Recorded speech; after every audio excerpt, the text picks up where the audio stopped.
오늘 우리는 이 히브리서 6장 16절부터 20절까지 말씀을 본문으로 믿음으로 새 예루살렘을 얻자라는 제목을 가지고 함께 말씀 나누는 시간 가지도록 하겠습니다.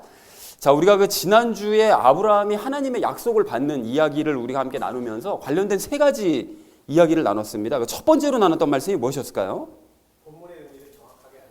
네, 그렇습니다. 그 지난주에 그 말씀을 보니까 그 아브라함의 전체 이야기를 우리가 나누는 시간을 가졌죠. 그러니까 아브라함의 이야기는 보통 창세기에 다 기록되어 있는 것이다라고 생각들을 하는데 사실은 그렇지 않고 히브리서 말씀까지를 우리가 읽어야 그 아브라함의 전체 이야기를 이제 이해할 수 있다라는 얘기를 우리 나누면서 그 이삭과 가나안 땅, 그것이 아브라함이 받은 약속의 전부가 아니라 사실은 아브라함이 받았던 궁극적인 약속은 무엇이라고 그랬죠? 먼 미래에 나타날 그리스도인들과 장착하게 될 새 예루살렘, 그것이 아브라함에게 허락하신 그 약속이었다라는 사실을 우리가 확인하면서 그 아브라함은 결국은 그것을 깨닫고 믿음으로 말미암아 그 새 예루살렘을 얻게 되었다라는 것을 첫 번째로 함께 우리 이야기 나눴습니다. 자, 그런가 하면 우리 두 번째로 나눴던 말씀이 무엇이었을까요? 네, 속히 깨닫자고 했죠. 그러니까 지난 본문 말씀을 이제 오해를 해서 그 아브라함처럼 인내하면 원하는 것을 무엇이든지 얻을 수 있다. 이제 이런 식으로 오해를 하는 사람들이 참 많은데, 그러나 그렇게 생각하지 말아야 될 것은 우리는 이미 예수님이라는 가장 큰 보물을 얻은 사람들이다 라는 사실을 확인해야 된다고 그랬었죠. 그리고 그거를 우리가 확인을 했다면 도리어 내가 이 땅에서 원하고 바랬었던 이삭과 가나안 땅을 내려놓고, 그리고 우리로 말미암아 새로 생겨날 그리스도인들과 새 예루살렘, 그것을 더욱더 사모하는 삶을 살아야 된다. 그래서 예수님과 우리가 교제하면서 예수님께 배우고, 그럼 예수님을 닮게 되겠죠. 그럼으로써 우리가 배운 그것을 예수님을 다시 사람들에게 전하고 새 예루살렘을 소망하는 삶을 이 땅에서 살아가는 것이 우리 그리스도인들의 삶이 되어야 된다라는 것을 우리 두 번째로 함께 나눴습니다. 자, 그런가 하면 마지막 세 번째로 나눴던 말씀이 무엇이었을까요? 인내하며 함께 얻자. 네, 그렇습니다.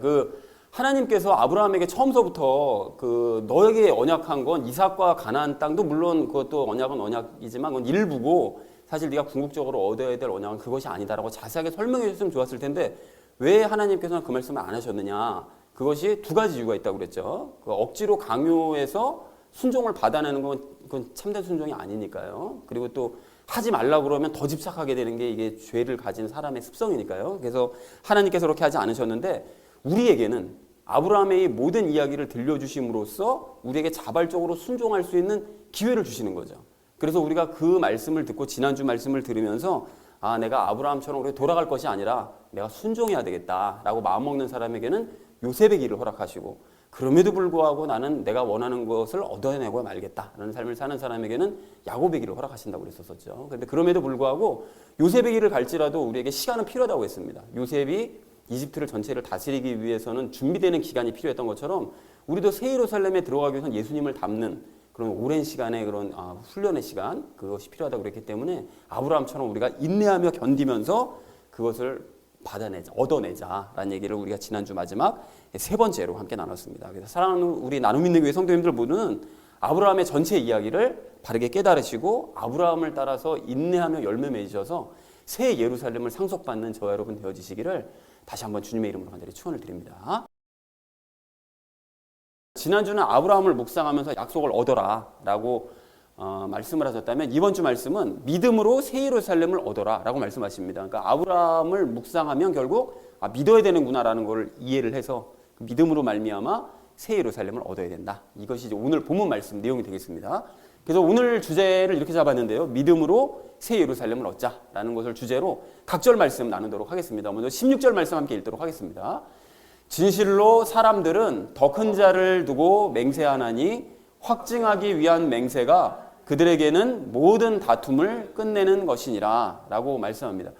사람들이 더 큰 자를 두고 맹세한대요. 그러니까 어떤 일이 있을 때 맹세를 할 때는 자기보다 작은 사람을 두고 맹세하는 것이 아니라 부모나 하나님처럼 자신보다 더 큰 그런 존재를 두고 맹세를 한다는 거죠. 그런데 왜 갑자기 이 바울이 맹세에 대해서 얘기를 꺼냈느냐? 이제 하나님께서 아브라함에게 맹세를 지난주에 하셨다고 얘기를 했잖아요. 하나님께서 창세기에서 아브라함에게 이러이러한 맹세를 했다. 그런데 그 맹세를 믿는 우리에게도 하신다라는 것을 말을 하기 위해서 오늘 맹세에 대한 이야기를 꺼낸 것입니다. 자, 그런데 확증하기 위한 맹세가 그들에게 모든 다툼을 끝내는 것이래요. 그러니까 어떤 사람이 이제 다툼이 일어나게 되었을 때 부모나 하나님을 두고 확증하면서 맹세를 하면 그 다툼은 끝나죠. 그러니까 그렇잖아요. 서로 이렇게 뭐 이게 네가 맞다 내가 맞다 서로 싸우는데 내가 하나님 앞에 두고 맹세하는데 또는 내 부모를 걸고 맹세하는데라고 얘기하면 뭐 할 말이 없잖아요. 더 이상 이제 다툼은 끝나는 거죠. 그리고 이제 맹세를 지키느냐 안 지키느냐 그것만 이제 보면 되니까요. 이제 그렇게 되는 것이다라고 이제 얘기를 하고 있습니다. 그러니까 마찬가지로 하나님께서도 아브라함에게 확증을 하면서 맹세를 하셨다는 거예요. 근데 하나님보다 더 큰 존재는 없으니까 하나님은 자신을 두고 맹세하시는 거죠. 그런데 그렇게 맹세를 하시게 되면 더 이상 다툴 여지가 없죠. 하나님께서 맹세하신 것이니까요. 그래서 그렇게 맹세를 하셨고 17절 그 다음 절에 있는 말씀처럼 아브라함의 후손인 우리들에게도 확증하며 맹세하신다는 거예요. 그러니까 논쟁의 여지가 없다는 거죠. 믿으면 새 예루살렘에 갈 수 있다. 갈 수 있냐 없냐. 예수를 믿는다고 그래서 새 예루살렘에 갈 수 있느냐 없느냐 이거 가지고 논쟁할 거리가 없다는 거예요. 왜냐하면 하나님께서 직접 맹세를 해주셨으니까 라고 얘기했다는 것이 16절의 의미가 되겠습니다. 자, 그래서 16절 전체 의미를 이렇게 정리할 수 있겠는데요. 사람들은 더 큰 자를 두고 맹세한다. 그리고 그렇게 맹세하며 확증하면 모든 다툼은 끝난다. 마찬가지로 하나님도 맹세하셨기 때문에 더 이상 다툼은 필요 없다. 논쟁할 거리가 없다. 라고 얘기했다는 것이 16절의 의미가 되겠습니다. 자, 이어진 17절 말씀 우리 함께 읽도록 하겠습니다. 이러므로 하나님께서도 약속의 상속자들에게 자신의 계획이 불변함을 더욱 풍성히 보여주시려고 그 일을 맹세로서 확증하셨나니 라고 말씀합니다. 약속의 상속자들이라는 것은 그 지난주에 아브라함에게 하셨던 창세기 12장 2절 3절 말씀이요. 거기서 약속하셨죠. 내가 너에게 큰 민족과 그 장차 먼 미래에서는 새 예루살렘 주신다고 약속하셨던 그 약속의 상속자들입니다. 그러니까 아브라함에게 약속하셨던 큰 민족이요. 그것은 다른 말로 아브라함의 영적인 후손들이죠. 그 혈통적인 이스라엘 후손도 될 수 있지만 믿는 영적인 후손들이요. 그리고 즉 다시 얘기하면 그리스도인들을 얘기합니다. 우리를 얘기하는 것이죠. 그러니까 하나님께서 우리들에게도 맹세를 하셨는데 뭘 맹세를 하셨는가 하면 자신의 계획이 불변하대요. 하나님의 계획이 뭔데요? 그 계획이 뭐죠? 아브라함에게 약속하신 것처럼 믿는 자는 구원받는다. 믿는 자는 새 예루살렘 얻을 수 있다. 이거죠. 그러니까 믿는 자들에게 새 예루살렘을 주시겠다는 그 계획. 그 계획은 불변하다. 변치 않았다. 시간이 오래 지나서 우리 때까지 오더라도 그거는 불변하다라는 것을 약속을 해주신다는 것이죠. 그래서 더 풍성해 보여주시려고, 즉 더 확실하게 우리에게 우리 그리스도인들에게 이제 보여주시려고 그걸 맹세로서 확증을 해주신다는 거예요. 그러니까 하나님께서 직접 그 일을, 즉 믿는 자들에게 새 예루살렘을 주신다는 그 계획이 불변하다는 바로 그 사실을 우리에게 맹세로서 확증을 해주신다는 거죠. 그러니까 그렇게 확증을 해주시는데 그럼 어떻게 무슨 맹세를 우리에게 해주신 적이 있다는 얘기냐? 우리는 하나님께 맹세를 받아본 적이 없다라고 생각할 수 있는데 있죠. 그게 뭡니까? 성경 말씀을 통해서죠. 성경 말씀들의 수없이 많은 우리가 제일 잘 알고 있는 요한복음 3장 16절이요. 믿지 않는 사람들 알고 있는 바로 그 구절. 하나님께서 세상을 이처럼 사랑하사 독생자를 주셨으니 그를 믿는 자마다 멸망치 않고 영생을 얻게 하려 하심이라. 그거잖아요. 그죠? 그러니까 그런 맹세를 우리에게 주시는 거죠. 성경 말씀을 통해서. 그래서 확증해 주신다는 거예요. 그러니까 그거를 의심하지 말아라 라고 얘기했다는 것이 17절의 의미가 되겠습니다. 자, 17절 전체 의미 이렇게 정리할 수 있겠는데요. 하나님께서는 약속의 상속자들에게 당신의 계획이 불변함을 확실하게 보여주시려고 성경을 통한 맹세로서 우리에게도 확증을 해주신다. 그러니까 아브라함에게 확증해 주신 것처럼 우리에게도 확증해 주신다. 그러니까 걱정하지 말고 믿어야 된다 라고 얘기했다는 것이 17절의 의미 되겠습니다. 자, 이어진 18절 말씀 우리 함께 읽도록 하겠습니다. 이것은 우리 앞에 놓인 소망을 붙잡으려고 피난처로 도피한 우리가 하나님께서 거짓말하실 수 없는 두 가지 불변하는 것으로 말미암아 확고한 안위를 얻게 하려 하심이라 라고 말씀합니다. 자, 여기서 이것은 이라고 얘기하는 바로 이것은 이게 뭐냐?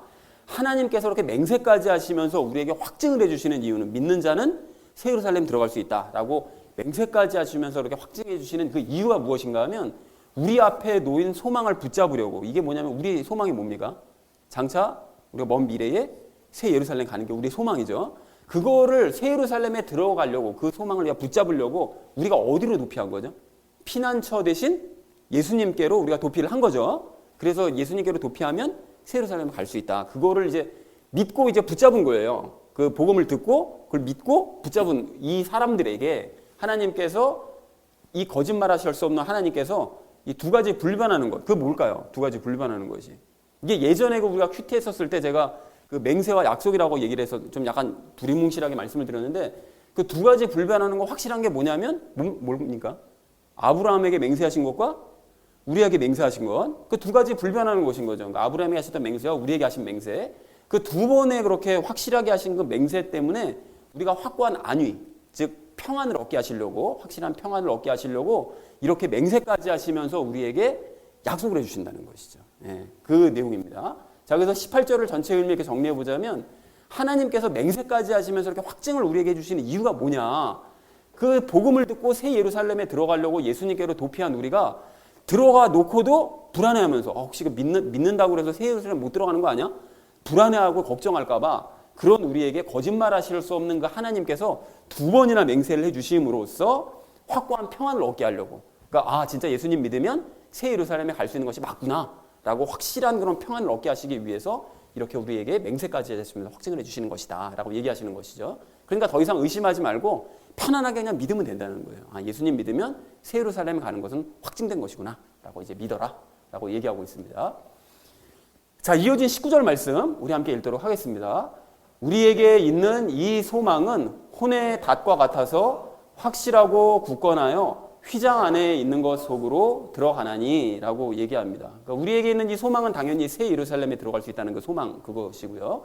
혼의 닷과 같대요. 그러니까 흔들리는 혼을 붙잡아주는 닷이라는 거예요. 큰 배가 닷 하나 가지고서는 그 모래 내린 그 닷 하나 가지고 움직이지 않고 버티잖아요. 마찬가지라는 것이죠. 그러니까 우리가 새 예루살렘을 향해 품고 있는 그 소망은 종종 흔들리는 우리의 혼을 붙잡아주는 닷과 같다라는 것이죠. 그래서 요거와 관련 왜 그걸 소망을 갖는다고 어떻게 다시 되지? 이거에 대해서는 제가 이제 적용 시간에 좀 말씀을 드리도록 하겠고요. 그리고 휘장 안에 있는 것 이게 뭘까요? 성막을 보면 성막 안에 성막이 두 군데로 나눠져 있죠. 한 곳은 들어가자마자 있는 곳이 성소고 그 휘장이 있고 가운데 막고 있고 그 뒤에 뭐가 있죠? 지성소가 있죠. 그러니까 휘장 안에 있는 것은 당연히 지성소입니다. 지성소. 그러니까 지성소 안으로 들어갈 수 있게 해준다는 거예요. 그럼 이게 뭔 소리냐 이게. 이 부분에 대해서도 제가 적용 시간에 자세하게 말씀을 드리도록 그렇게 하겠습니다. 자, 그래서 19절의 의미를 이렇게 정리할 수 있겠는데요. 새 예루살렘에 대한 소망은 흔들리는 우리의 혼을 붙잡아주는 닷과 같아서 우리로 하여금 확실하고 굳건하게 지성소로 종종 들어갈 수 있도록 만들어준다. 인도를 해준다라는 것이 19절의 의미가 되겠습니다. 자, 이어진 마지막 20절 말씀 우리 함께 읽도록 하겠습니다. 앞서 달려가신 분, 곧 예수님께서 멜기세덱의 계통에 따라 영원토록 대제사장이 되사 우리를 위해 거기로 들어가셨느니라 라고 말씀합니다. 예수님께서는 우리보다 앞서 달려가셨는데 왜 달려가셨느냐? 우리에게 새 예루살렘을 주시려고, 그러니까 우리가 새 예루살렘에 들어갈 수 있게 해주시려고 우리의 죄 문제, 우리를 위해 우리의 죄 문제를 해결해 주시기 위해서 달려가신 분이라는 거죠. 그러니까 십자가에서 죽으시고 또 우리의 모든 죄를 사하시기 위해서 부활하시고 그 이후에 우리 가르치시고 이 모든 일을 달려가셨는데 그 예수님께서는 멜기세덱의 계통에 따라 영원토록 대제사장이 되셨대요. 우리가 앞서서도 이 부분에 대해서 이야기를 나눴었죠. 예수님께서는 멜기세덱의 계통에 따라 영원한 대제사장이 이제 되셔서 우리를 위해 거기로 들어가셨대요. 거기가 어디입니까? 앞에서 얘기했던 휘장 안에 있는 지성소로 들어가셨다는 거죠. 그럼 지성소로 왜 들어가시느냐? 대속죄일, 그러니까 그 히브리 달력으로 7월이 되면 그 대속죄일이잖아요. 그날이 되면 백성들의 모든 1년 동안의 모든 죄를 씻기 위해서 대제사장이 지성소로 들어가죠. 그래서 피를 가지고 양의 피를 가지고 들어가서 그 언약궤에다가 피를 바름으로써 모든 백성의 죄를 사하는 것처럼 똑같이 우리 예수님께 대제사장 되신 예수님께서도 우리의 모든 죄를 씻으시기 위해서 지성소로 들어가신다는 거예요. 그런데 이 부분을 제가 이제 이 적용 시간에 말씀을 자세하게 드릴 건데 우리가 혼이 자꾸 흔들리죠. 새 예루살렘을 바라보며 살아야 되는데 그러지 않고 이 현실 삶을 살 때 자꾸 이 혼이 흔들리는, 죄 때문에 흔들리는 이런 삶을 살게 되는데 그런 모든 죄들을 예수님께서 끌어안으시고 지성소로 들어가셔서 우리의 모든 죄를 다 씻으신 이후에 그 안에 영원히 거하시면서 우리 기다리신다는 거예요. 그리고 우리의 죄를 씻으시기 위해서 그거를 위해서 지성소로 들어가신다라는 말씀인데 이 부분에 대해서도 제가 그 적용 세 번째 시간에 자세하게 말씀을 드리도록 하겠습니다. 자, 그래서 20절 전체의 의미를 이렇게 적용할 수 있겠는데요. 우리의 죄 때문에 앞서 달려가신 예수님께서는 멜기세덱의 계통에 따라 영원한 대제사장이 되셔서 우리의 죄를 씻기 위해 지성소로 들어가셨다. 그리고 우리를 기다리고 계신다라는 것이 20절의 의미가 되겠습니다. 자, 그래서 오늘 전체 말씀을 이렇게 정리할 수 있겠는데요. 사람들은 큰 자를 두고 맹세를 하는데 확증하기 위한 그 맹세는 모든 다툼을 끝낸다. 그래서 마찬가지로 하나님께서도 이제 맹세해 주시는데 약속의 상속자인 우리에게 당신의 계획이 불변하다는 사실을 확실하게 보여주시기 위해서 맹세하셔서 확증을 해주신다. 자, 그래서 이것은 새 예루살렘에 들어가려고 예수님께 이미 도피한 우리가 불안에 떨지 않고 확실한 그 평안을 얻게 하기 위해서, 그 거짓말하실 수 없는 그 하나님의 그 두 번의 맹세로 말미암아 우리가 확실한 평안을 얻게 하시려고 하기 위해서 우리에게 이렇게 맹세를 해주시는 것이다라고 얘기를 했고요.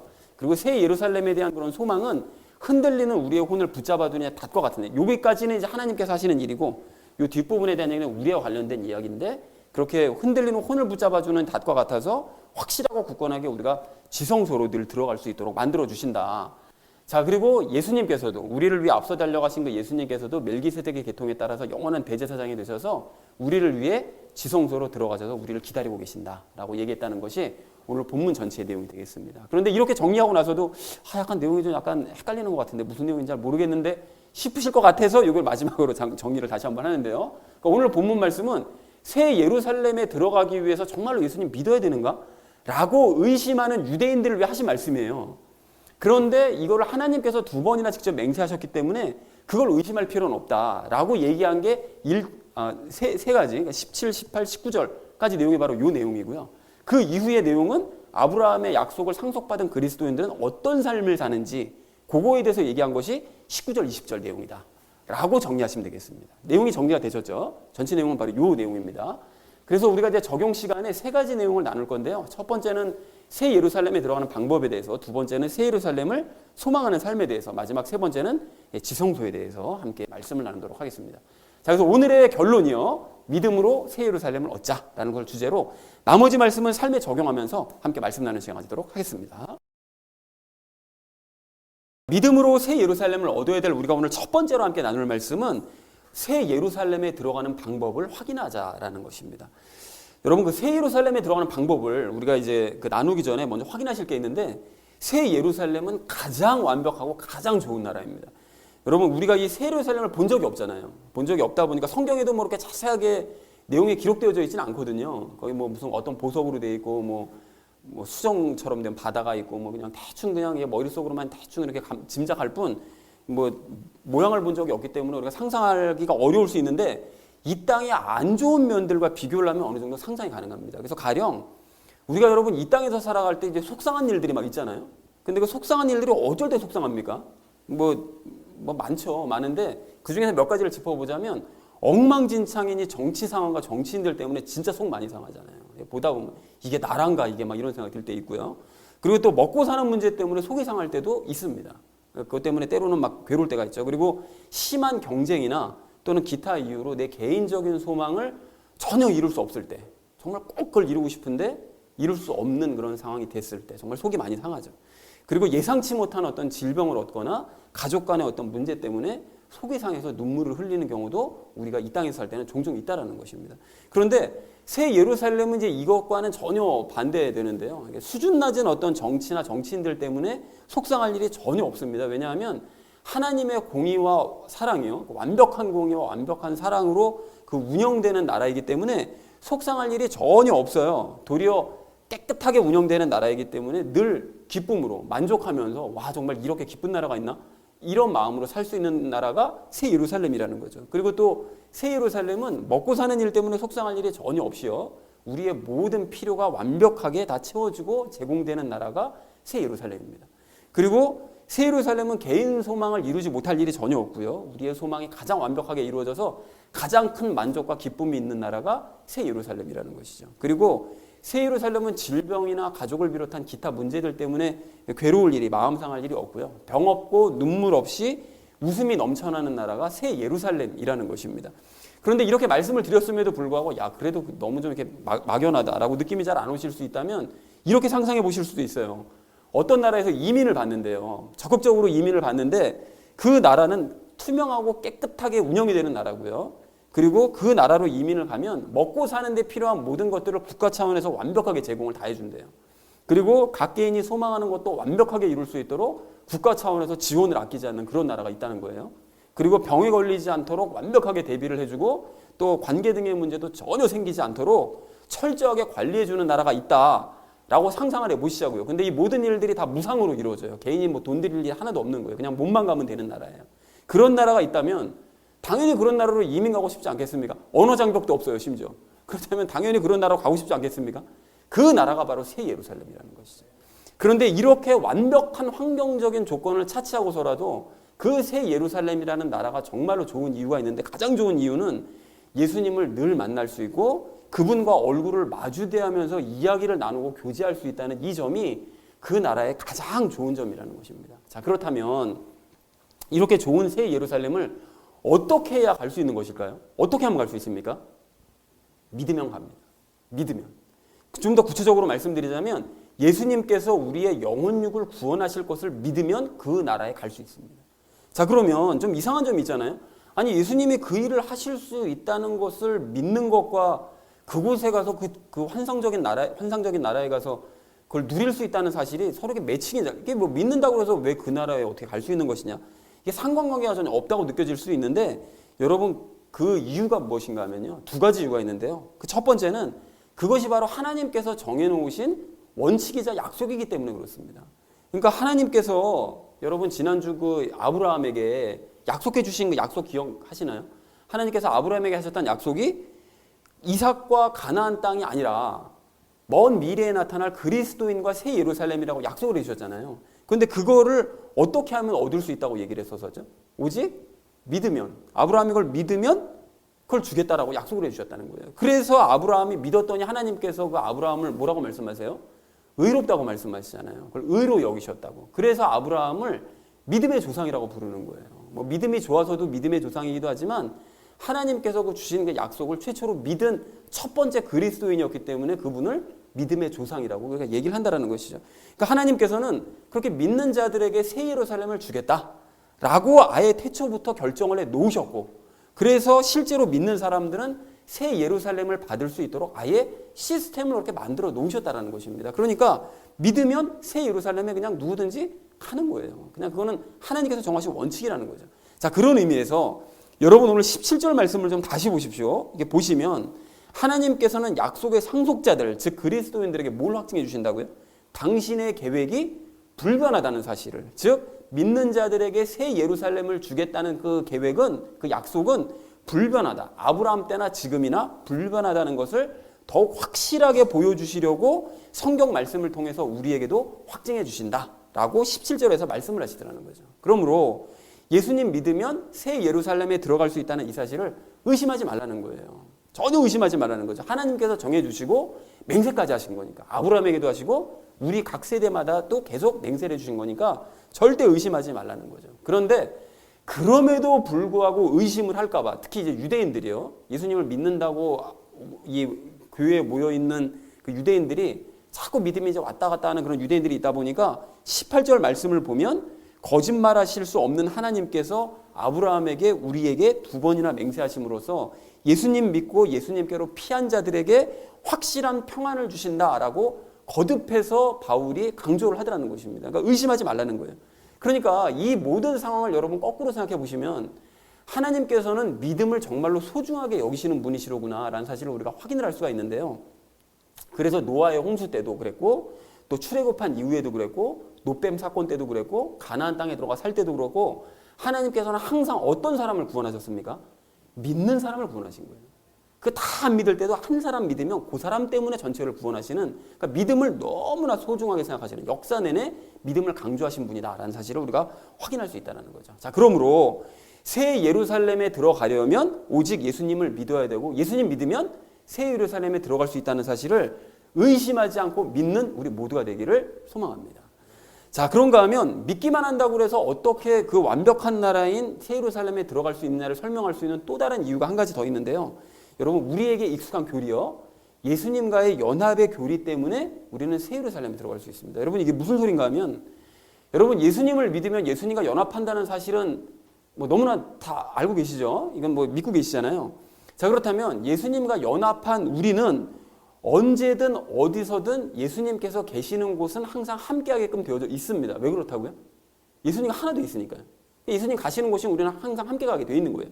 자, 그래서 오늘 20절 말씀도 보시면 예수님께서 지성소로 들어가셨기 때문에 19절에서 우리도 어디로 들어간다고요? 휘장 뒤에 있는, 속에 있는 지성소로 들어갈 수밖에 없다라고 말씀하신 거예요. 왜냐하면 연합해 있으니까요. 가시는 곳이면 같이 들어가는 거죠. 그리고 마찬가지로 예수님께서 지금 우리 안에도 계시지만 어디에 계십니까? 지금은 천국에 계시죠. 하나님 보좌 우편에 계시는데 천국에 계시기 때문에 우리가 죽으면 어디로 가는 거죠? 천국 갈 수밖에 없는 거예요. 왜냐하면 예수님과 연합해 있기 때문에. 강력한 인력, 그분과 연합해 있기 때문에 강력한 인력, 끌어당기는 힘 때문에 우리는 천국으로 갈 수밖에 없는 거예요. 예수님과 연합해 있다면. 그리고 마지막 심판 이후로는 예수님께서 어디 가서 사십니까? 천국도 이제 다 없애시고 어디로 가시죠? 새 예루살렘에 들어가 계시죠. 그러면 새 예루살렘에 예수님께서 가셨기 때문에 연합한 우리도 새 예루살렘에 질 수밖에 없는 것입니다. 아주 단순한 거죠. 그러므로 예수님과의 연합의 교리가 왜 중요한 것이냐, 이걸 우리가 다시 한번 확인할 수가 있는 것이죠. 그러니까 믿으면 예수님과 연합할 수 있고, 예수님과 연합하면 예수님과 늘 함께할 수밖에 없게 되기 때문에 예수님께서 계신 새 예루살렘에 우리도 들어갈 수밖에 없다라는 너무나 당연한 결론을 맺을 수밖에 없다는 것입니다. 그래서 사랑하는 우리 나눔 있는 교회 성도님들 모두는 예수님께서 나의 모든 죄를 용서하시고 나의 영혼육을 구원하실 분이심을 정말로 믿으십니까? 여러분, 그렇다면 태초부터 계획하신 하나님의 그 계획에 따라, 불변하는 그 약속에 따라 우리도 새 예루살렘에 갈 수 있는 줄로 믿습니다. 그리고 또한 그것을 믿는다면 무엇보다 예수님과 연합했기 때문에 예수님께서 계신 새 예루살렘으로 당연히 갈 수 있는 줄로 믿습니다. 이렇게 바른 교리를 알고 믿으심으로써 하나님의 약속을 상속받으시는 저 여러분 되어지시기를 주님의 이름으로 간절히 축원을 드립니다. 믿음으로 새 예루살렘을 얻어야 될 우리가 오늘 두 번째로 함께 나눌 말씀은 현실 삶이 아닌 새 예루살렘을 소망하자는 것입니다. 여러분, 오늘 19절 말씀을 이렇게 다시 보십시오. 이게 보시면 새 예루살렘에 대한 소망은 혼을 붙잡아주는 닷과 같다고 되어 있습니다. 그러니까 이 말씀으로 우리가 알 수 있는 것은 일단 뭘 알 수 있는가 하면 우리의 혼이 흔들린다는 거죠. 근데 이거는 뭐 당연히 그럴 수밖에 없는 것은 우리가 너무나 잘 알고 있잖아요.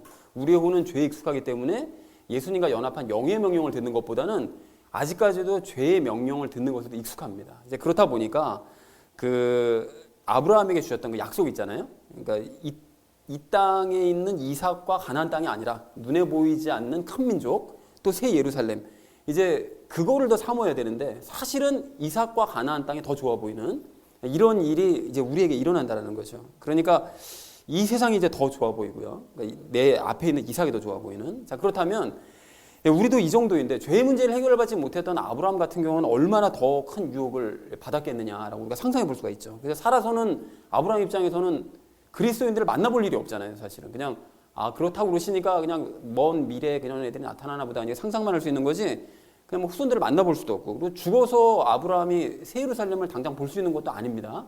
천국, 우리도 마찬가지죠. 우리 죽으면 당장 새 예루살렘을 갈 수 있는 게 아니라 천국을 거쳤다가 나중에 새 예루살렘 가야 되니까 새 예루살렘은 당장 눈에 보이지도 않는 거예요. 자, 그렇다 보니까 당장 아브라함 입장에서도 그렇게 눈에 보이지 않는 것들보다는 눈앞에 보이는 내 새끼 이삭하고 또 당장 눈앞에 보이는 가나안 땅, 이 삶을, 현실 삶을 더 소중하게 여기고 싶은 그런 마음이 아브라함 입장에서 당연히 들었을 거라는 것이죠. 자, 그런데 우리 조상 아브라함은 그러한 현실 삶을 내려놓고요, 눈에 보이지 않는 큰 민족과 새 예루살렘을 더 소망하면서 바라보는 삶을 살았다는 것이죠. 그럼 어떻게 할 수 있느냐? 어떻게 할 수 있는가 하면 지난주 15절에서 아브라함이 어떻게 했다고 말씀하시죠? 끈기 있게 견뎠대요. 뭘 견딥니까?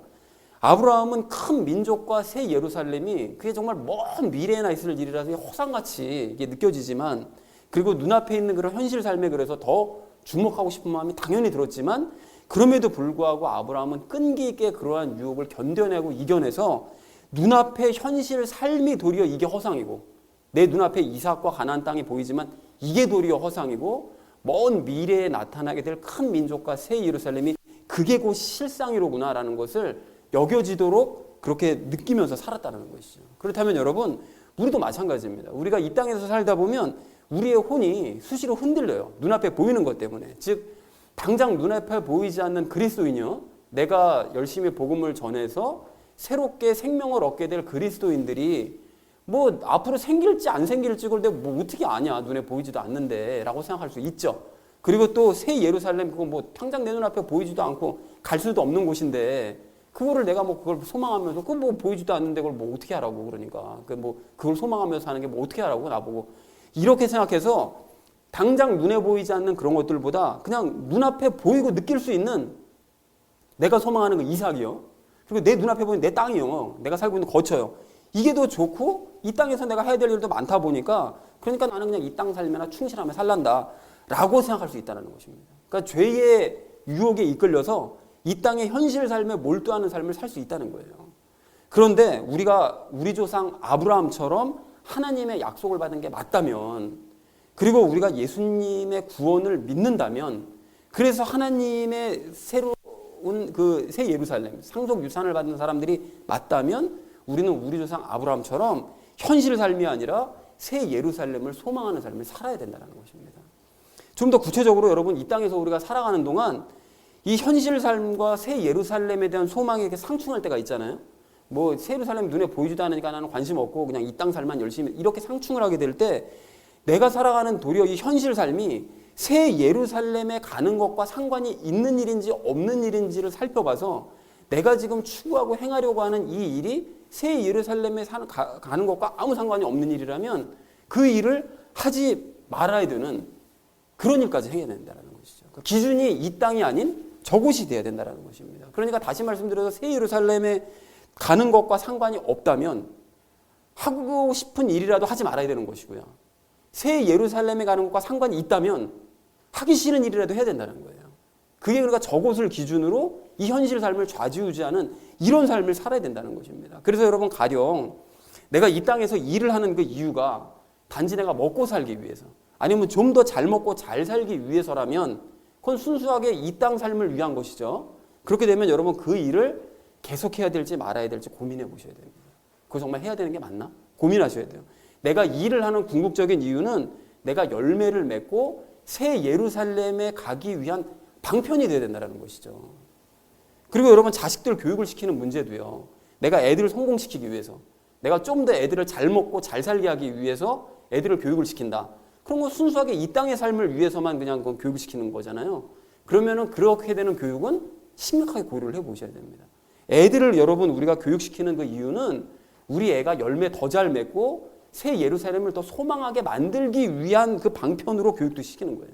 그러니까 새 예루살렘이 늘 초점이 돼야 된다는 거죠. 너무 억지 같다는 생각이 드시잖아요. 그런데 여러분, 현실 삶을 끈기 있게 견뎌서 결국 새 예루살렘에 들어간 아브라함이 그렇게 살았다고요. 그러니까 아브라함의 후손인 우리도 당연히 그런 삶을 살아야 된다는 것이죠. 그리고 여러분, 신앙적인 면도 마찬가지인데요. 우리가 이 교회에 여러분 왜 출석하십니까? 왜 출석하시죠? 뭐 좋은 교회, 넓은 교회 주변에 뭐 얼마든지 많잖아요. 그런데 왜 여기를 출석해야 되느냐? 마음의 평안 얻으려고, 아니면 내게 조금이라도 이익이 되는 것 같으니까, 또는 헌금이나 봉사나 뭐 전도로 막 우리 강요하지, 들들 볶지 않으니까, 교회가 그냥 아주 마음이 강요 안에서 그냥 부담 없고 편하니까 이 교회에 다니는 것이라면 여러분, 우리 교회에 나오시면 안 됩니다, 여러분. 그거는 순수하게 이 땅에서 내가 좀 조금이라도 평안해 보려고 하는 것이잖아요. 그런 의미로 여러분 나오시면 교회를 좀 심각하게 고려해 보셔야 된다는 거예요. 여러분, 우리가 교회를 다니는 것은, 이 교회를 다니는 이유는 더 열매를 맺을 수 있기 때문에, 그래서 새 예루살렘에 갈 수 있는 소망을 더 불어넣어주고 인도하는 교회이기 때문에 이 교회에 다녀야 마땅하다는 것이죠. 그런 의미에서 여러분, 한 가지 이야기를 좀 상상해 보셨으면 좋겠는데요. 아브라함이 오래 인내하면서 이 땅에서 삶을 살아갔다고 얘기를 하시잖아요. 근데 이렇게 인내하면서 살아가는데 어떤 사람이 아브라함을 찾아와서, 아브라함 봐봐, 이제 그렇게 소망하던 자식도 얻었잖아. 그리고 이제 가나안 땅도 조금이라도 얻었잖아. 돈 주고 샀잖아. 그러니까 이제 가지고 있는 돈이랑 그 아들이랑 같이 힘을 합쳐가지고 가나안 땅도 넓혀가면서, 하나님께서 약속해 주신 거 아니야. 그러니까 가나안 땅을 더 넓혀가면서 이삭과 함께 행복하게 사는 게 그게 바로 하나님의 뜻이야. 그게 하나님의 복이야. 라고 얘기한 사람이 있다고 쳐보시자고요. 근데 또 다른 어떤 사람이 나타나서 아브라함에게 하는 얘기가, 이삭과 가나안 땅도 물론 하나님께서 허락하신 건 맞지만 그게 중요한 게 아니라 하나님께서 약속하신 그 약속이 어떤 의미인지를 더 깊이 한번 생각해 보라고. 그리고 그 약속을 준비하는 삶이 훨씬 더 중요한 거야 라고 얘기를 했다고 가정을 해보시자고요. 그랬는데 앞에서 얘기했던 이 사람이 뒤에서 얘기한 이 사람에게, 야, 너 이삭과 가나안 땅을 주시겠다고 약속하신 분은 하나님이셔. 야, 그런데 하나님의 그런 말씀이 중요하지 않다고 네가 하나님 말씀 멸시하냐? 만약에 이렇게 말을 했다고 가정해 보시자고요. 그래가지고 아브라함이 그 사람 이야기를 듣고서는 맞네. 이게 도저히 상상이 되지도 않고 내가 보지도 않고 느낄 수도 없는 그런 큰 민족이나 뭐 새 예루살렘, 그까짓 게 나랑 도대체 내 현재 삶이랑 무슨 상관이냐. 그러니까 내가 그래서 그걸 바라보면서 그걸 품고 마음에 품고 살아야 된다고? 야, 그거 너무 막연한 삶이다. 그러니까 나는 지금 당장 내 눈앞에 보이는 이삭과 함께 하나님께서 허락하신 이 가나안 땅에서 행복하게 사는 삶에만 전념을 하겠다. 그것도 하나님께서 약속해 주신 것이니까 이게 나에게는 복음이다 라고 생각을 해가지고 더 큰 약속은 생각하지도 않고 그냥 오직 이 땅만 바라보는 삶을 살아갔다. 여러분 만약에 그걸 상상을 해보시자고요. 그랬다면 아브라함 어떻게 됐을까요?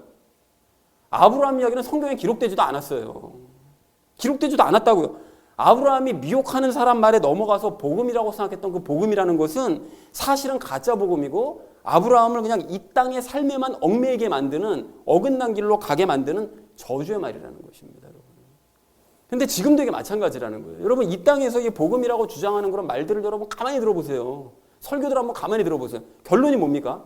거의 대부분이 이 땅에서 즐겁고 기쁘고 행복하게 살아가는 거. 그냥 이 땅 삶에만 얽매이게 만드는 것이 그게 복음이라고요. 결론은 그거예요. 결론은. 그래서 예수님을 이용해서 이 땅의 삶을 어떻게 하면 내가 좀 더 편하고 행복하고 즐겁고 누리면서 살아갈 수 있을 것인가. 그것만 외쳐야 되는 거예요. 여러분 그것도 하나님께서 말씀하신 복 아니냐. 하나님께서 말씀 안 하셨어? 아브라함에게 가나안 허락하시고 이삭 허락하셨으니까 맞잖아. 그러니까 우린 그런 삶을 살고 누려야 마땅해 라고 부각시켜서 말하는 그것이 정말 복음이냐. 그게 복음일까요 여러분? 새로운 그리스도인들 새 예루살렘에는 집중하지 못하게 하고 그거는 너무 막연한 거니까 나중에 우리 저절로 가게 되지 않겠어? 그냥 가정이에요. 가지게 되지 않겠어? 그러니까 그냥 이 땅 삶에만 집중하면서 살아가라고 열심히. 아브라함처럼 끈기 있게 인내하지 않아도 저절로 큰 민족은 얻게 될 거고 저절로 새 예루살렘은 들어가게 될 거야. 너희 천국 들어가게 될 거야. 거짓말이지. 어떻게 인내하지 않고 믿지도 않는데 어떻게 들어가냐고요. 그런데 그런 식으로 속이는 게 그게 정말로 복음이라고 주장한다는 얘기라는 거죠. 그래서 그런 말들이 바로 진짜 복음을 가장한 사실은 가짜 복음이고 하나님의 약속을 바르게 깨닫지 못하게 하고 이 땅의 삶에만 주목하게 만드는 저주의 말들이라는 것입니다. 여러분 생각해 보십시오. 하나님의 약속을 상속받은 자들은 혼이 흔들릴 때마다 현실 삶에 집중하고 안주하는 사람들이 아니에요. 그러기는커녕 오늘 19절 말씀을 보면 뭐라고 말씀하시죠? 그 흔들리는 혼이 어떻게 된다고요? 새 예루살렘을 생각해서 흔들림이 멈춘대요. 그러니까 현실 삶이 아니라 이 사람들은 어디에 더 집중한다는 거예요? 새 예루살렘에 더 집중하는 사람들이라는 거예요. 약속을 상속받은 사람들. 그러면 흔들리지 않는다는 거예요. 그런 사람들은. 그게 약속을 상속받은 사람들의 특징이라는 거예요. 현실 삶에 주목하지 않고 막연해 보이는 저 새 예루살렘에 집중하는 사람들이. 그렇다면 어떻게 해서 그럴 수가 있나 그런 사람들은 라고 생각할 수 있는데 여러분 이유는 아주 간단합니다. 연합을 생각하시면 돼요. 여러분 예수님께서 새 예루살렘 만드셨잖아요. 그죠? 그걸 믿죠 우리가. 그리고 그곳에서 우리와 함께 영원히 기쁘고 행복하게 살아가는 것을 소망하며 꿈꾸고 계시는 분이 예수님이세요. 그것도 여러분 믿으시잖아요. 그걸 당연히 이렇게 알고 있죠. 그런데 예수님을 믿어서 약속을 상속받은 사람은 예수님과 연합한 사람이라면서요. 그죠?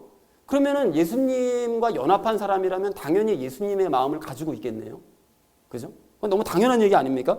그렇다면 그런 사람은 새 예루살렘에서 영원히 예수님과 함께 기쁘고 행복하게 살아가는 삶을 꿈꾸는 것이 당연한 일이겠네요. 그죠? 너무나 당연한 얘기 아닙니까?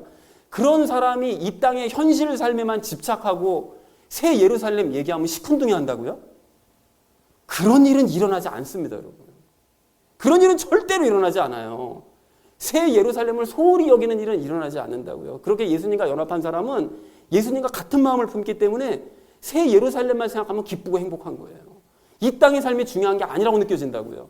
새 예루살렘만 생각하면 혼이 흔들릴 때마다 새 예루살렘 생각하면서 새 예루살렘 생각하기만 하면 이 땅의 삶과 이 모든 것들이 다 헛되게 보이는 거예요. 이게까지 게 뭐야 이게. 아무것도 아니지. 썩 없어져 버릴 것들. 라고 생각하면서 그 생각이 닻이 되어서 흔들리는 내 영혼을 굳건하게 붙잡아 둔다는 것입니다. 그것이 19절 말씀의 의미라는 거예요. 사랑하는 우리 나눔 믿는 교회 성도님들 모두는 현실 삶과 부딪혀서 흔들릴 때마다 새 예루살렘을 기억하시기 바랍니다. 그러면 곧 흔들리지 않게 될 것입니다. 그리고 새 예루살렘의 그 모든 소망이 흔들리게 하는 나의 이 현실적인 이 모든 일들을 다 굳건하게 붙잡아주는 바로 그런 일들이 되어서 새 예루살렘에 가는 일들과 내가 현실 삶에 괴로워하는 이런 모든 일들이 새 예루살렘에 가는 일들과 비교해봐서 상관이 있는 일인지 없는 일들인지를 여러분 잘 검토해 보시고 상관이 없다면 과감하게 포기하고 아브라함이 갔던 그 길을 따라 걸어가시는 저 여러분 되어주시기를 주님의 이름으로 간절히 축원을 드립니다. 자, 믿음으로 새 예루살렘을 얻어야 될 우리가 마지막 세 번째로 나눌 말씀은 지성소로 들어가자는 것입니다. 여러분 그 앞에서 나눈 것처럼 약속을 상속받은 이 사람들은 이 땅이 아닌 새 예루살렘을 소망하면서 살아갑니다. 그러나 그럼에도 불구하고 우리 육체 안에는 이제 죄가 있기 때문에 그 현실 삶에 우리가 압도될 때 있잖아요. 그 현실 삶이 너무나 우리가 감당하기 버거운 일들이 막 일어나가지고 막 거기 압도가 될 때 우리 안에 있는 육체 안에 있는 죄와 함께 엮이게 돼버리면 새 예루살렘이고 뭐고 아예 그냥 생각 자체가 나질 않을 때가 있다는 것이죠. 그럴 때가 있어요, 분명히. 인정할 수밖에 없죠. 그래서 새 예루살렘은 눈에 보이지도 않거니와 우리가 당장 뭐 들어가 살 수 있는 것도 아니기 때문에 그것이 뭐 그냥 이 죄와 연합해서 현실이랑 탁 연결돼 버리면 그냥 아예 그지 우리 생각에서 배제될 때가 분명히 있어요. 근데 그럴 때 약속을 상속받은 사람들은 어떻게 하느냐? 여러분 19절 마지막에서 말씀하시는 것처럼 지금 내가 당장 들어갈 수 있는 지성소로 들어갑니다. 그런 사람들은. 그리고 18절 말씀도 보시면 약속을 상속받은 사람들은 피난처로 도피한다는 거예요. 피난처 대신 예수님, 그 지성소로 도피한다는 것이죠. 그래서 여러분 그 지성소가 그러면 뭐냐라고 생각할 수 있는데 지성소는 성막 제일 안쪽에 있는 장소이자 하나님께서 말씀하시는 장소죠. 그것이 지성소입니다. 그리고 지성소는 하늘의 그 보좌로도 이 비유가 되는데 성막과 성전이 없어진 지금은 그 지성소가 어디 있을까요? 성막, 성전 없어졌잖아요. 그죠? 그 지성소 어디냐면 내 안에 있죠. 우리 안에. 왜냐하면 하나님께서는 믿는 자들을 성전으로 삼아서 그 영 안에 거하시기 때문에 우리 이 전체가 다 성전이고 그 전체 성전인 그 안쪽, 제일 깊숙한 안쪽에는 영, 그곳을 지성소로 삼아서 삼위일체 하나님이 그 안에 거하신다는 거예요. 그런 의미에서 여러분 지난 4장 16절 말씀 여러분 기억하시죠? 우리가 긍휼을 얻고 필요한 때에 도우시는 은혜를 얻기 위해 은혜의 왕자로 담대히 갈 것이니라 이렇게 말씀하시잖아요. 그러니까 약속을 상속받은 사람들은 하나님의 약속을 지금 잊어버리고 그러니까 새 예루살렘에 대한 약속을 완전히 잊어버리고 현실 삶에 파묻혀가지고 정신없이 막 살아가게 될 때 그러다가 갑자기 정신을 문득 차렸어요. 내가 이제까지 그냥 현실 삶에 파묻혀 이거 완전 잘못된 건데? 라고 하게 되면 4장 16절 말씀에 근거해서 불쌍히 여기심을 받고 그러니까 긍휼히 여기심을 받고 은혜가 필요한 때에 도와주시는 하나님의 그 보좌로 그 지성소로 담대하게 그 내 안으로 들어간다는 것입니다. 들어가는 거예요. 거기 들어가면 뭐가 달라지는데요? 뭐가 달라집니까? 여러분 하나님께서 지성소에서 무엇을 하시는지를 알아야 되는데 모세를 통해서 이렇게 말씀하시거든요. 출애굽기 25장 22절에서 이렇게 말씀하십니다. 거기서 내가 너와 만나고 긍휼의 자리 위 그러니까 언약궤 뚜껑이요. 그 속죄소 그 증언궤 위에 있는 두 그룹 사이에서 너와 대화하되 내가 이스라엘 자손을 위해 내게 명령으로 줄 모든 것에 관하여 대화하리라. 이렇게 말씀하셨어요. 그러니까 하나님께서는 지성소의 언약궤 위에서 우리와 대화하겠다라고 말씀하시더라는 거예요. 그러니까 지성소는 하나님의 말씀을 듣는 장소이자 그러니까 우리가 그곳에 들어가는 이유는 하나님의 말씀을 듣고 하나님과 대화하기 위해서 그곳으로 들어가야 된다는 거예요. 참고로 여러분 하나님께서 그 말씀하시는 언약궤에서 말씀하신다고 얘기하시잖아요. 그 언약궤 밑에 뭐가 들어가 있죠? 세 가지 들어가 있죠. 아론의 쌍난 지팡이 그리고 뭐가 들어가 있죠? 돌판 그리고 만나 들어가 있죠. 그런데 그 세 가지가 여러분 의미하는 바가 있잖아요. 아론의 쌍난 지팡이가 뭐를 의미합니까? 죽었다가 죽은 그 지팡이에서 싹이 나잖아요. 부활을 의미하죠. 그리고 돌판은 뭐를 의미하죠? 당연히 말씀을 의미하죠. 그럼 만나는 뭐를 의미합니까? 일용할 양식을 의미하잖아요. 그럼 그 세 가지를 연결하면 분명한 메시지가 보이죠. 부활하신 예수님께서는 우리에게 말씀하시되 일용할 양식으로서 영의 양식으로서 말씀을 주신다. 메시지가 분명하게 보이잖아요. 그죠? 그 언약궤에서 말씀을 주시는 거예요. 그러니까 지성소로 도피하는 사람은 그러니까 지성소는 우리에게는 지금 이 시간에게는 큐티 시간이 될 수 있고 개인적인 성경 말씀을 읽는 시간이 될 수 있겠죠. 그 시간으로 도피하지 않는 사람은 아무것도 못 얻는 거고 그거를 도피해서 들어가는 사람은 부활하신 예수님께 날마다 일용할 양식인 말씀을 들을 수 있다. 먹을 수 있다. 하나님과 대화를 나눌 수 있다. 배우는 시간인 거죠. 뭘 배웁니까 여러분? 이 땅의 현실 삶이 중요한 것이 아니라 네가 지금은 막연하게 느껴지겠지만 아브라함이 인내하면서 먼 미래 바로 그 미래 그게 중요하다. 그거를 배우는 거죠. 그렇게 배우고 나면 시각이 넓어져요. 영의 눈이 넓어진다고요. 그러니까 현실 삶에 아둥바둥하거나 집착하지 않게 되고 먼 미래를 바라보는 눈이 생겼기 때문에 미래를 바라보면서 기쁨과 행복을 누릴 수 있게 된다는 것입니다. 그렇게 지성소에서 말씀을 통해서 새 예루살렘에 대한 예수님의 음성을 듣고 교제를 하고 나면 또다시 새 예루살렘을 사모하는 마음이 막 풍성하게 생기는 거예요. 이 땅 삶은 전혀 중요한 게 아니구나. 새 예루살렘이 기쁘고 행복하구나. 그렇게 되면 더 이상 흔들리지 않고 또다시 마음을 붙잡아서 열매 맺고 복음을 전하는 일에 열심을 내게 되고, 그렇게 되면 열매와 새 예루살렘을 내 삶의 기준으로 삼아서 현재 나의 삶이 이것이 중요한가 안 중요한가를 판단하면서 바른 길을 붙잡아 나가는 그런 삶을 살 수 있게 된다는 것입니다. 사랑하는 우리 나눔 믿는 교회 성도님들 모두는 날마다 지성소로 여러분 들어가셔서 부활하신 예수님께 일용할 양식, 그 말씀을 받으시기 바랍니다. 먹으시기 바랍니다. 그렇게 하셔서 흔들리는 혼을 확고하고 굳건하게 붙잡으시고, 그래서 새 예루살렘을 더욱 소망하는 참된 그리스도인으로 변해가시는 저 여러분 되어주시기를 주님의 이름으로 간절히 축원을 드립니다. 믿음으로 새 예루살렘을 얻자라는 것을 주제로 말씀 나눴는데, 첫 번째로 나눴던 말씀이 새 예루살렘에 들어가는 방법을 확인하자라고 얘기를 했었죠. 이곳은 우리가 꿈꿀 수 있는 가장 좋은 나라다. 어디입니까? 새 예루살렘입니다. 미국이 아닙니다. 일본도 아닙니다, 여러분. 새 예루살렘이에요. 자, 새 예루살렘에 들어가려면 어떻게 해야 된다고요? 조건이 딱 하나, 믿어야 된다. 오직 믿어야 된다. 자, 똑같은 얘기죠. 이렇게 하기만 하면 새 예루살렘에 들어갈 수 있어요. 믿기만 하면 새 예루살렘에 들어갈 수 있습니다. 자, 그래서 이것은 하나님께서 정하신 뭐라고요? 원칙입니다. 약속입니다. 원칙이고 약속이죠. 그러니까 하나님 믿는다고 해서 어떻게 그 좋은 곳이 들어가지나, 그냥 원칙이에요. 하나님께서 정하신. 그러니까 들어갈 수 있는 겁니다. 그리고 이 원칙은 절대로 어떻게 된다고요? 절대로 변하는 것이 아니라 불변한다. 절대로 불변한다. 이 원칙은 정해진 것입니다. 그래서 하나님께서는 태초부터 이걸 중요하게 여기셨어요. 무엇을요? 이것을, 믿음을 가장 중요하게 여기신 거죠. 그래서 믿는 사람에게 이 놀라운 축복을 허락해 주시는 거예요. 이 놀라운 축복을, 믿음을 중요하게 여기시니까. 그래서 믿기만 하면 새 예루살렘에 갈 수 있는 또 다른 이유는 믿으면 예수님과 어떻게 하기 때문에?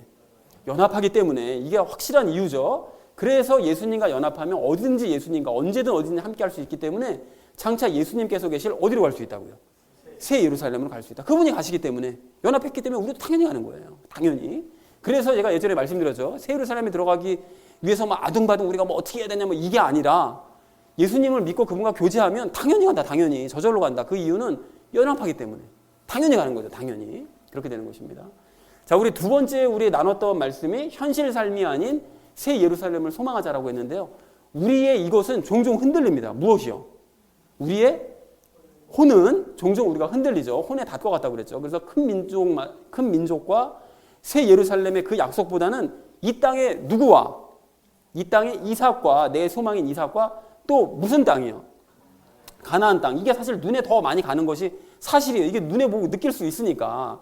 근데 큰 민족과 새 예루살렘은 보이지도 않고 느껴지지도 않잖아요. 그러니까 이게 더 눈이 가는 게 맞는데, 그래서 우리가 이 삶에, 우리 이 땅에 있는 현실 삶에 이제 몰두를 하곤 하죠. 이게 눈에 보이는 게 당장 이거니까. 그러므로 현실 삶과 우리의 소망이 충돌을 하게 돼요. 새 예루살렘이 충돌을 할 때 현실 삶이 이곳에 가는 것과 관련이 있는지 없는지 따져봐야 된다고 그랬어요. 뭡니까? 현실 삶이 새 예루살렘에 가는 것과 관련이 있는지 없는지. 내가 새로 취미 활동을 하려고 그래요. 근데 그것이 새 예루살렘에 가는 것과 아무 상관이 없어요. 안 하면 됩니다. 안 하면 돼요. 근데 내가 하려고 하는 어떤 일이 있어요. 근데 그것이 새 예루살렘에 가기 위해서 내 몸이 더 건강해져야 되겠어요. 해야 될 것 같아요. 하세요. 무리를 내서라도 하십시오. 그런 거는. 그러니까 새 예루살렘에 가는 것과 관련이 있는지 없는지를 기준으로 따져보시면 무엇을 해야 될지 말아야 될지가 분명히 눈에 보인다는 것이죠. 자, 그리고 가령 직업과 자식 교육과 교회 출석 등도 이것을 기준으로 판단하면 된다라고 이제 말씀을 드렸었죠. 자, 그리고 하나님의 약속보다 현실 삶에 주목하게 하는 말들은 모두가 가짜, 진짜 복음이 아니고 가짜 복음이요. 또 축복의 말이 아닌 저주의 말들이다. 사실은 그것들이 이 땅에 집중해라라는 게 막 축복인 것 같잖아요. 막 부자로 만들어 주신대, 막 행복하게 만들어, 다 축복 같잖아요. 저주입니다. 저쪽을 바라보지 않게 만드는 건 다 저주의 말들입니다. 그래서 예수님과 연합한 사람은 예수님과 같은 무엇을 가지기 때문에, 같은 마음을 가지기 때문에 어디를 사모할 수밖에 없다고요? 새 예루살렘을 사모할 수밖에. 예수님과 같은 마음을 가지고 있는 난, 야, 이 땅 삶이 너무 좋아, 기쁘고 행복해, 막 여기서만 살아가야지. 이럴 수는 없다는 것이죠. 자, 그래서 이곳을 생각함으로써 흔들리는 혼을 잠재울 수 있다. 그런 사람은 어디를 생각함으로써요? 새 예루살렘을 생각하면 이 땅에 다 허무해 보여요. 아무것도 아닙니다. 이 땅 사람 아무리 화려해 보여도 막 뭐 연예인들 막 진짜 조용히 아파트 살잖아요. 그런 거 보면 와 좋겠다. 좋긴 뭐가 좋아요. 하나도 안 좋아 보인다는 거예요. 새 예루살렘을 생각하면. 그래서 흔들리는 혼을 잠재울 수 있다. 자, 마지막 세 번째로 우리 나눈 말씀이 지성소로 들어가자 그랬죠. 우리 육체 안에 있는 이것 때문에 새 예루살렘을 완전히 잊을 때가 있죠. 뭐죠? 죄 때문에 완전히 잊을 때가 있습니다. 그럴 때 약속을 상속받은 사람은 여기로 들어갑니다. 어디입니까? 당장 들어갈 수 있는 지성소로 들어갈 수 있는 것이죠. 지성소는 예수님께서 무엇을 해주시는 장소이자 우리에게 말씀을 해주시는 장소이자 어디 안에 있는 장소라고요? 영 안에, 우리 안에 있는 장소죠. 영 안에, 우리 영 안에 있는 그런 장소죠. 자, 그래서 언약궤 안에 세 가지 물건이요. 아론의 쌍난 지팡이는 무엇을 상징하고? 부활을 의미하고, 돌파는 무엇을 의미하고요? 말씀을 의미하고, 만나는 무엇을 의미합니까? 일용할 양식을 의미하죠. 그러니까 부활하신 예수님께서 말씀하시되 일용할 양식을 날마다 주신다. 그러니까 거기 들어가면 아까 전에 출애굽께서 말씀하신 것처럼 내가 거기서 너와 말하고 너와 대화하리라. 무엇을 해야 될지를 알려주리라. 이거 말씀하시잖아요. 그러니까 이게 딱 이 관련된 말씀이 정확하게 이해가 된다는 거죠. 자, 약속을 상속받은 사람은 지성소에서 이것을 듣고 신앙을 회복합니다. 무엇을 듣고요? 예수님의 말씀을 듣고 신앙을 회복을 하는 거죠. 그래서 내가 잘못 살아왔구나. 그러니까 다시 제자리로 돌아가야 되겠다. 이것이 지성소로 들어간 사람들은 수시록을 깨닫고 돌이킬 수 있다라는 것을 우리가 말씀을 나눴습니다. 자, 그래서 사랑하는 우리 나눔 믿는 교회 성도님들 모두는 새 예루살렘에 들어갈 수 있는 방법을 여러분 확인하시고 새 예루살렘을 늘 사모하시기 바랍니다. 그리고 때로는 우리가 흔들릴 때가 있지만 그렇게 흔들릴 때마다 지성소로 들어가셔서 새 예루살렘을 다시 한번 사랑하시고 그곳을 소망하시는 저 여러분 되어지시기를 주님의 이름으로 간절히 축원을 드립니다.